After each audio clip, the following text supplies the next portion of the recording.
Right, good evening, coaches. What we're going to do is go ahead and get started. I'm going to record this meeting, and then we will share the recording with everybody who cannot be here tonight. There's a lot of stuff going on with school starting up, so I appreciate those of you who can attend. We'll go ahead and get started, though. We'll jump right into it. If you have any questions, feel free to type them in the chat. You won't be able to come off mute, but you can put them in the chat, and we'll answer them as we go. And then at the end, we'll have a time for Q&A as well. So just to introduce myself, my name is Jack Miller. I'm the Senior Director for the YMCA at Jeep Rogers. If you've been here for more than 2 years, you've probably seen me as I ran our Owensfield location downtown. Now I'm coming back to Jeep full-time for this year to just run the Jeep Rogers branch. So you'll probably see me out there for the first time if you've been with us for the last 2 years. Going over some dates for the season so everybody's on the same page. This Thursday, we'll have a parents Zoom, and hopefully we'll get a lot of parents that are able to attend, and we'll record that. And that'll hopefully answer a lot of questions that parents may have or may ask you. And then next Monday, the 14th, is when we start our practices. So if you have a weekday practice, it'll start on whatever weekdays. If you have a Tuesday practice, it'll start next Tuesday, etc. At the time assigned to you. You should be able to see your practice times and your practice days in Player Space. And so you'll get those practices starting next week. Those will go for about 9 weeks. And then we'll start our first games on August the 26th. If you are a 3 to 5 year old, your first practice will be August 19th. And a week from this coming Saturday, you'll go out there and you'll meet on Saturday for the first time for an hour. You'll get your jerseys, and then you'll show up on the 26th, and you'll have a 20-minute practice and a 40-minute game going forward for the next 8 Saturdays. For if you're not a 3 to 5 year old, you'll get your jerseys during your practices the week before the games. For equipment, the most common questions we get asked are what kind of equipment is provided, what coaches need to bring. Truthfully, you don't really need to bring anything. If you want practice jerseys or pennies for the kids, you would need to provide those. We don't provide those just because we can't clean them very well, but we will provide cones. We will provide soccer balls for your age group. The field will be set up. You'll have a soccer goal, but we won't have pennies. That's the only thing we won't provide. Kids will also bring their soccer balls most of the time, and they just need to put their name on and make sure that they take them home with them. For Player Space, everybody on this call should have gotten the email from me last night about how to log into Player Space, how to get your information submitted, and how to make sure that you're assigned as the coach to your team. So once all that comes through, we'll get you put on your team in Player Space, and you'll be able to see the coaches side of Player Space, which just gives you a little bit more information. You will get some specific emails just for coaches, and then you'll also be able to very quickly message out your team through Player Space. Expectations for coaches. So if you're a first-time coach or if you've been with us for a while, I think it's important to share my expectations. My expectations are probably different from directors you've had over the last 2 years. And so I want to make sure that we're all on the same page going into the season. And if you're a new coach, just to make sure that you kind of have an idea of what the YMCA is all about and why soccer looks like. We are a nonprofit recreational league, and we are an equal playing time league. So that means everybody that plays in this league, they have paid to play, and they're guaranteed equal playing time. It's not a competitive league. It is not a tryout-based league. It is a for-fun recreational league. So everybody needs to play regardless of if they're the best player or if they're the worst player. Everybody needs to play an equal amount of time because we are more focused on the development and the experience of the child versus winning. Everybody's going to treat everyone with respect. I don't care if the referee on the field is the worst referee you've ever seen and makes the worst calls you've ever seen in a game. We will treat everybody with respect. We will not be yelling at officials. We will not have parents yelling at officials. We will not have kids yelling at officials. We will not have kids disrespecting or being unsportsmanlike to other players. We will not have coaches yelling at other coaches. We will not have parents yelling at other parents. It's just not how we're going to do things. We're not going to allow it here. And so we will crack down on that. And we probably saw a fairly large crackdown of that in our summer basketball league, and that's just going to continue to go. So I just want that expectation to be clear as we meet with parents, as we meet with coaches, that those just aren't going to fly here. We are here to have fun. Like I said, it's a recreational league. It's a for-fun league. We want kids to learn, but we want kids to have fun, enjoy the sport. So everything we do is really centered around how can we give the kids a good experience? How can we help them have fun? And then development. We do want kids to learn, and we don't expect it is a rec league. And so we do not expect every coach to be at the level of a high school or college level coach. We understand that every single coach that you will see out here at the YMCA is a parent who has volunteered. And everybody has slightly different levels of experience, and we understand that, but every single parent is a volunteer, and not everybody has soccer experience, even they're here because they want the kids to have a good time. So to help that, what I'm going to do when I submit an email to you guys that's going to have a recording of this meeting, I am also going to attach, I'm going to pull it up so you can see, I'm also going to attach copies of practice plans that are made for every level. So this is obviously for ages 7 to 8. We do have them for every single level as just an example. But these will be copied onto the email so that you can look over them. These soccer practice plans are for an entire season. So for example, well, these are for the goalies, but then this is, if you come down here, soccer session 1. So this is your first practice. What's the goal of the practice? How much time are we going to take? What are we going to do? What's the description? And some of them have video tutorials that you can use a QR code to watch how they would do that tutorial. It's going to have all 9 weeks that you could have practices. This is all 9 weeks that you could have practices. There's 9 sessions planned out. So for example, this is session 3, start of session 4, and each one progresses. So these are pre-built practice plans for you. You don't have to use it. You don't have to use all of it, but these are things we want to give out to coaches so that you can have an idea and have something to build off of. And maybe you take some of them and you like some of them for that week. And so you take some and you build in some of your own or whatever you'd like to do. But this is just to give you an idea and also to have video tutorials to go along with it. So we will be sharing that on the email with the link to this recording. And that'll go out to all coaches. All right, next thing we're going to do is go over our rules. Quick. So just to make sure that everybody is on the same page.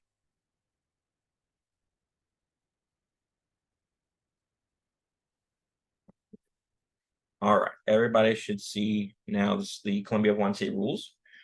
This is a new rule book, so we're going to go over all of it for either new coaches or even our returning coaches. We want to make sure everybody's on the same page because this is a new rule book for this year. All the rules that we're going to follow are going to be high school rules. So if you don't see a rule that's mentioned in here, it's going to be from we're going to use the high school rule book to supplement anything that's not directly mentioned in this rule book. Team duties, both teams are responsible for cleaning up their bench area. We will have actual benches this year on the sidelines, and we really need the help of coaches, parents, and players to help keep that clean. A lot of trash gets left on the field, so please, if you can help us make sure your team cleans up after the game.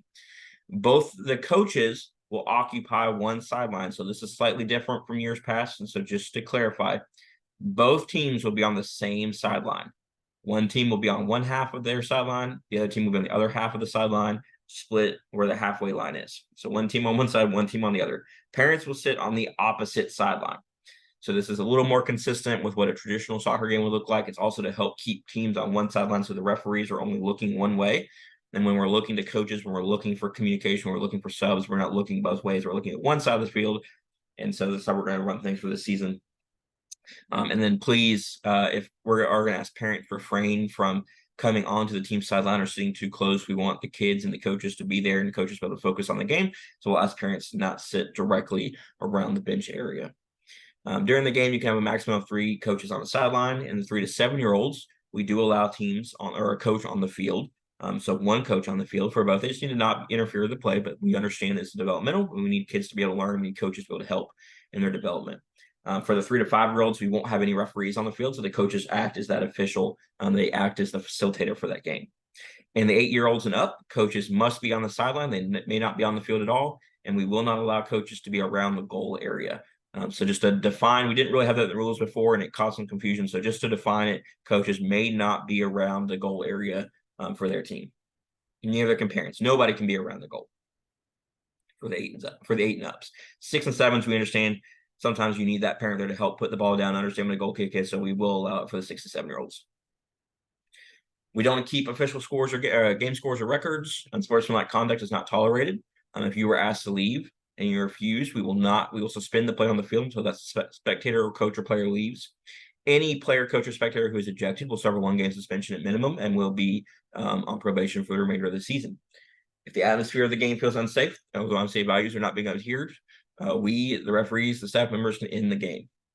If a team, so this is just some clarification on sportsmanship rules. If a team is 1 player short at the start of the game, so let's say you play in the 9v9 league and the other team only has 8 players, we will play the game 8v8. You cannot decide to play 8v9. You are required to play 8v8 to play down to that other team. If they get their 9th player to show up, then we will play 9v9. If they are 2 players short, so if they arrive with 7 players in a 9v9 league, then that game is a forfeit. We would not play an official game, but then we would take kids from the other team and put them onto that team to try scrimmage or do whatever we could, play 7-on-7, 8-on-8, whatever we have. So they do get to play a game that day. In preference, if you know you're not going to have enough kids, if you know you're going to be drastically short, let's say know you're only going to have 3 kids available, if you could reach out to me, there's a lot available to us on rescheduling games and putting them on weeknights. And a lot of teams would rather do that than just forfeit the game automatically. So if you could reach out to me and let me know if you know you're going to be short, and then we can look at how we can reschedule that game and put it on a weeknight. We'd rather play the game than not play the game. And there's a lot of flexibility. If you've not coached in our league before, you'll find out there's a lot of flexibility, and we want to try to help as much as possible. Again, everybody must play an equal amount of time. All of our coaches are volunteers. Nobody's paid. Nobody's a professional. Everybody's a parent who's here. They want their kids to have fun and they want to have a good experience. And that's our focus: is fun and skill development, sportsmanship above winning. And we are promoting a family atmosphere, and a lot of that is through our parents being involved directly in the coaching of the players. No hard casts are permitted unless they have written approval, and frankly, we're not going to give written approval for a hard cast pretty much ever. So if they have a hard cast, we're going to need to find a way to get it wrapped. That's how you get it approved. We're not going to just approve a hard cast. We're going to need to see it wrapped to play. Soft casts are permitted by officials. All types of jewelry must be removed before the game. So I know we've kind of had this be a little in flux in the past. We're just going to say it in the rule book: every type of jewelry, earrings, bracelets, necklaces, everything's got to be removed. I will tell you, if you have females on your team that have studs, we can play with it, but they need to have it taped. So if they can tape those studs for the game, then we can play. Otherwise, they're going to need to take them out. And then adaptive aids, hearing aids, different things like that are allowed and approved on a case-by-case basis. Here's a simple matrix of our division. So if you want to find the division you're going to be coaching in, it'll tell you the number of players that you're going to have on the field. What we will prefer is your max roster. This can flip both ways. You might have a couple of kids fewer on the team. You might have 1 kid more on the team. We really try not to go more than 1 on the team, more than the max roster. But we try to aim for this number. This is our goal mark when we make teams. But you may see a little bit more, a little bit less on your roster. No goalies in the 3s and 4 5s, but then we will have a goalie in every other division. We play halves, 2 20s for the 6 to 7s, 2 24s for the 10 to 15s, and then 4 8s in the 3s and 4 5s. And then the size 4, the new rule this year is the 12 to 15-year-olds will play with a size 5 soccer ball. So that's new for this year. Everything else stays the same. Kickoffs to the midfield line by the offensive players. Ball's considered in play when it's been kicked. The defensive team must line up outside the circle. Both teams must be in their respective halves at the kickoff, and then the player that's kicking it cannot kick it again until it's touched another player. The mercy rule for us is if a team goes up by 5 or more goals, they cannot press past the halfway line on goal kicks or keeper possession. They've got to back up. If a team goes up by 6 or more goals, then the other team the losing team is to add an extra player, up to 3 players total based on the differential. So again, we don't take kids off. We go an opposite way for our mercy rule. We actually add kids onto the losing team to try to get more and more playing time as much as possible instead of taking kids off of the team that's winning. New for this year is painted build-out lines. So we will go from the top of the penalty box to the halfway line. We will go midway between those two and draw a line on the field. And so the defense must back up behind that line on goal kicks or anytime the goalie has possession. They can't press past that, and that's regardless of the score. We just want to allow kids in the 6 9-year-old leagues to get the ball in. So 6 9-year-olds must be behind the build-out line. The 10 to 15s will not have that build-out line, and so they cannot press below the penalty area. Again, traditional in soccer, they cannot press into the penalty area. Ball that goes over the line is a goal. We did have a couple of rulings from last year, so if the referee doesn't call it a goal, it's not a goal. We're not going to go to video. We do not have a review system. If the referee does not call it a good goal, it is not a good goal. All players may play the ball with their feet, knees, chest, body, or shoulders. Only goalies may touch the ball with their upper arms, forearms, or hands. Goalies have 5 seconds to carry the ball, and they got to put it in play. If the goalie, this is a little complicated, but it's really not. If the goalie is going to take the goal kick, then nobody else can be in the penalty box. But if somebody else is going to take the goal kick, then the goalie still stays in the penalty box. So basically, if the goalie's going to take the goal kick, everybody just has to get out of the box. For throw-ins for all of our age groups, for the 6 to 9-year-olds, if they do not get a good throw-in, it's not from behind the head, they have a foot come off the ground, they're going to get a warning and they're going to get to throw it in again. For the 10 to 15-year-olds, you do not get a redo. If the 10 to 15-year-olds commit an error on the throw-in, then it will be a turnover. The other team will throw the ball in. Goals cannot be scored directly off of a throw in. For the 3 to 9 year olds, we do not allow headers. You really won't see it at all in the 3 to 5s, but for 6 to 7s and 8 to 9s, no headers. Then 10 to 15 year olds can have headers. Slide tackling is not allowed for any age group. All of our kicks are indirect kicks. If there's any foul, any violation, it's going to be an indirect kick, which means that the kicker, the ball has to touch somebody before it goes in the goal, whether it hits a defender or whether the offense kicks it to another offensive player and they score it. It's got to kick somebody else. It's got to hit somebody else before it goes in the goal to be considered a good goal. If it is within 10 yards of the goal line, defenders must back up 10 yards from a free kick. So if the free kick is, let's say, at the 2-yard line, if it's 2 yards away from the goal, then the defensive players can line up on the goal line. They don't have to stand 10 yards behind. The furthest they'll go is the goal line. We could have ejections, and that's going to be any foul that is bodily harm or unsportsmanlike conduct towards an opponent. Some other random fouls, and you should have this rule book, by the way. If you don't, please let me know. But everybody should have this rule book. And here's some of the other things that could be called fouls. We'll go to the advantage. So we will play advantage. We do play advantage. If stopping the play would hurt the offense more than help them, we will play on and recognize the foul later. If the foul is a cardable offense, we'll come back and give the card later. But otherwise, we're going to play on and allow the offense to have an advantage if it's there. We will call offsides in the 10 to 11s and 12 to 15s. We will not call offsides in the 6, 7s, 8s, 9s. Handballs. So for our 6 to 7 year olds, we really want to strive to play, and there's a lot of unintentional handballs in the 6 to 7 year olds. So if in the 6 to 7 year old league, if the referee believes it's not intentional, and even if it hits the hand and it's obvious, we're probably going to play on. So please don't stop. Tell your kids to play until the whistle. But we want to play as much as possible, and every time we stop the ball, the kids aren't playing. So if it's unintentional, we're going to let it play in the 6 to 7s. For the 8 to 15s is where we will start calling it to where if they make themselves bigger, their arms are out from their body, their arms are moving towards the ball, or if it hits the ball before going into the goal, it's going to be called a handball. If they are tucked in close, or it just comes up, if it gets kicked to the hand, we'll judge, was their speed, was there time to move the hand out of the way, where was the hand moving? But if it's something that we feel was unintentional and couldn't be avoided, we'll try to play on as much as possible. Every player is going to be issued a uniform of a uniform jersey and socks. They will need to supply shin guards, and the shin guards need to be under the socks. And the cleats are not mandatory. The jerseys must be YMCA issued, and we cannot alter our uniforms or uniform shorts. We do have PKs for all of our leagues. So anything that happens inside of the penalty area, a foul committed by the defense, is going to be a penalty kick if it's deliberate. For the PK, we will mark the 10 yards out, and the goalie will be the only one inside the penalty area with the offensive player taking the kick. Everybody else will be outside of the penalty area. We will have yellow and red cards. If you played with us, you probably haven't seen them in the past. We are going to bring them out this year, and we will be cautioning any reckless plays or dangerous play. And we may red card. We really don't want to red card. We're going to keep those. And my goal is we make it through an entire season without having to red card a single player. That'd be our goal. If a player is red carded, they must leave the field, and the team does not get to replace that player on the field. So if you're playing 9v9 and a player gets a red card, you'll be playing 9v8 for the remainder of the game. But we don't want to go to that. Our goal is not red card. We'd rather yellow card as much as possible and caution if there's a serious play or a dangerous play. So we'd rather it stay there, and hopefully we don't get to a point where we have to have a red card. And we are telling our referees, while there are red cards in soccer for intentional denial of a goal scoring opportunity off of a handball, we will not be giving red cards for dogs or handballs this year.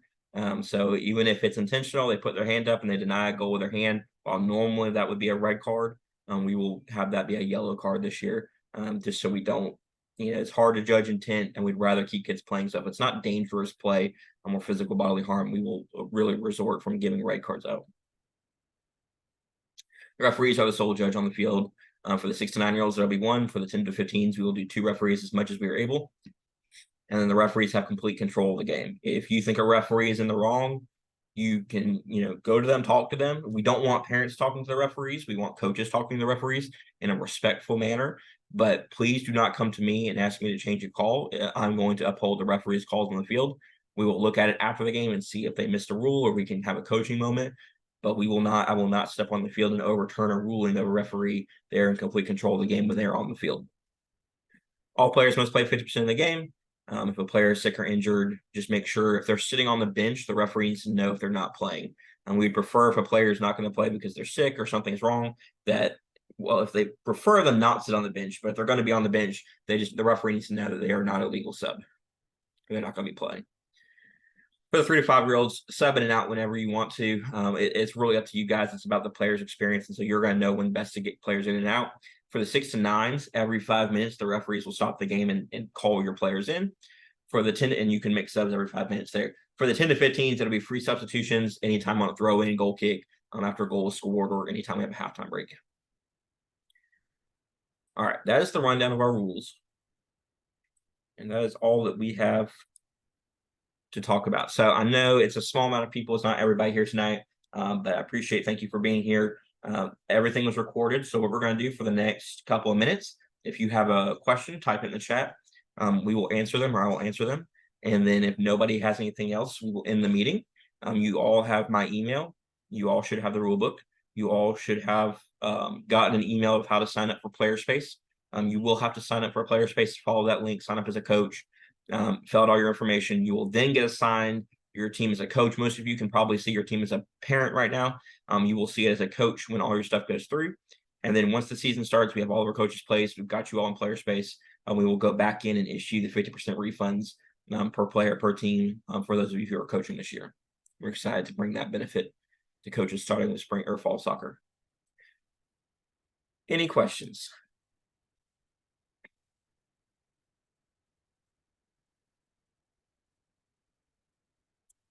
You would not get a registration email from them. So if you got the coaching email, or are you saying you didn't get the parent email? If you didn't get the parent email, I can fix that. I can send it to you. As far as just seeing the team and getting in. But if you got my email about PlayerSpace, that's really all you need to do. Go in there, register yourself, set yourself up, follow that link, and you'll be good to go.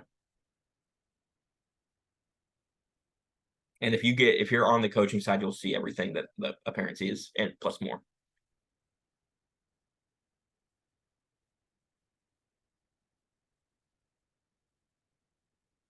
If you need anything, like I said, the email that I will send out when this meeting is recorded, you will get a copy of this recording. I will throw the rule book in there just in case, and I will also submit all of those practice plans so you'll have them.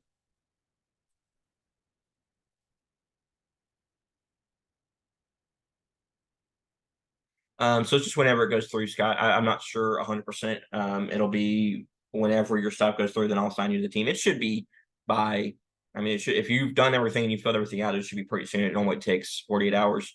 But again, I can get you set up on the parent side if you've already sent me an email. I've got a bunch of emails I'm going through of parents that need to get assigned.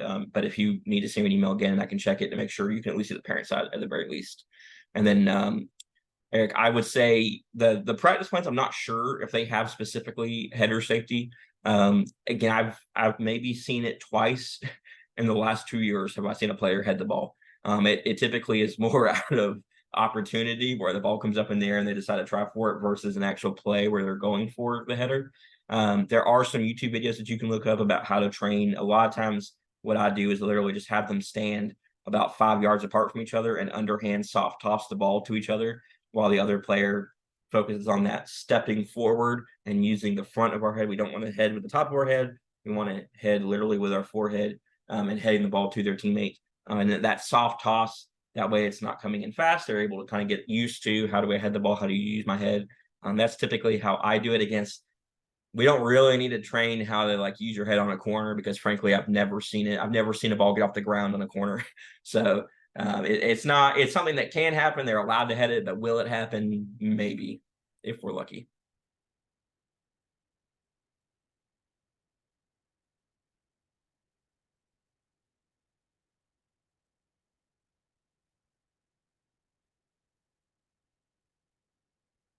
All right. So here's what I'm going to do. Yes, you will be able to see your roster when you get on the coach's side of the app. You will see your entire roster, and you'll be able to email out and message out your roster, and you'll see the individual players as well. You should be able to see it on the app. I know for sure you can see it on the computer. On the app, you should be able to. But I will say the app is not as good as the computer. So you can find the help that came with there is a help desk that I can send via via this email. I'll send their little coaches training for PlayerSpace. But if you're going to use PlayerSpace, the computer is the best way to do is what I found. The app, it will show you very quickly the schedule. But I will say I have not found the app to be as helpful for coaches. The computer side has significantly more on the desktop computer for coaches, and the app is more geared towards the parents and geared towards just quickly seeing your schedule, where you're supposed to go, what practice field you're on, and then also getting your messages in through the app. The parents will see messages come in through the app. If you're a coach wanting to see your roster, want to communicate out to your roster, I found that the desktop computer side is significantly better than it is on the phone.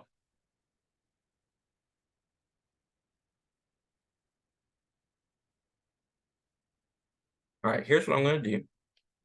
Yes, you can send emails to the team through both the app or the computer, either one. And that when you send a message in PlayerSpace, it'll go to their PlayerSpace, but it also sends them an email. So when I message out players, when I message them through PlayerSpace, when a coach does, it goes to their PlayerSpace, but then it also kicks to their email. So they'll see an email as well with the same message that they would have gotten through PlayerSpace. But yes, you can do that from the app as well. Anybody, coaches can do that, and then parents, if you use the team side, all parents on your team will have access to the message board.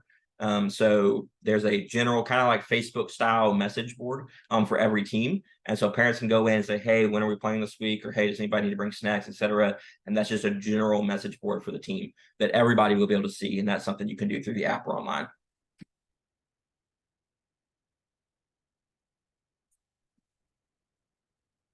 All right, here's what I'm going to do. I'm going to go ahead and